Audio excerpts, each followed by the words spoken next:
All right, New York Congresswoman Elise Stefanik joins us now. It seems that President Trump has just had enough. He says Iran's going to pay.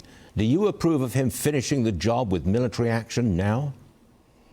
I do. And listen, President Trump understands that Iran has wreaked havoc across the Middle East, has targeted the U.S., and is a rogue regime that is the largest world sponsor of terror that has killed American lives. President Trump was correct in terms of ensuring that there was a response to Iran's targeting of the U.S. Apache helicopter, and all options are on the table. And President Trump is also right that Iran has no cards in these negotiations. It's the United States, based upon our military strength, our strong alliances within the region.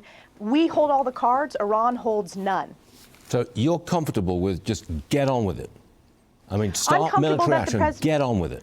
Well, listen, the president has given Iran every opportunity at the negotiating table. Yeah. It is clear from the beginning that the president has said they should have no nuclear weapons capability. I have consistently held that position throughout my time in Congress, and that's where members of Congress are, and that's where the American people are, Stu. And the reality is the president has all of these tools at his disposal to make sure that we are representing American interest in terms of protecting our national security. So I fully support the president. He has correctly utilized military force to protect our national security, and we cannot let it go unanswered, as the president did not when you have a targeting of a U.S. Apache helicopter. Got it. I change the subject for a second. The chair of the National Republican Congressional Committee, that's Richard Hudson, he is confident that the GOP will pick up seats in November. Watch this.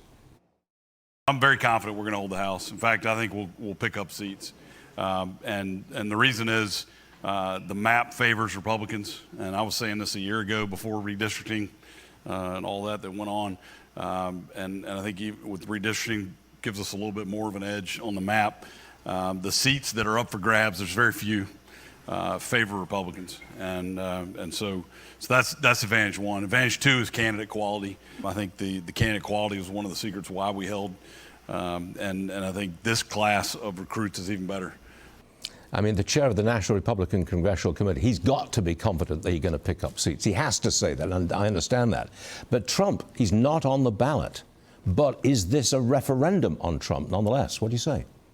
Well, first of all, I think the chair of the NRCC, Richard Hudson, is correct in that the map favors Republicans. If you look at states like Texas, like Florida, we have picked up seats through the legal redistricting process according to those states. In addition, if you look at targeted seats, we have very seasoned incumbents. For example, in the state of New York, in the state of Pennsylvania, these are Republican incumbents that Democrats have targeted cycle after cycle with some of the most expensive races, and yet they continue to pull out victories because of candidate and incumbent quality. In addition, there's been a huge focus on recruitment of top-tier candidates. And one area that Richard Hudson didn't talk about that's very important is we have the financial advantage. If you look at what the RNC has, cash on hand in the hundreds of millions of dollars, as well as the outside funding to the tune of hundreds of millions, the DNC is nearly bankrupt, Stu. So you have a wide cash disadvantage that is on the Republican side. So when it comes to candidate quality, as well as what the map looks like, I think Republicans have an opportunity to defy history. And I also think that goes to the Senate race. I know there's a lot of focus on Maine.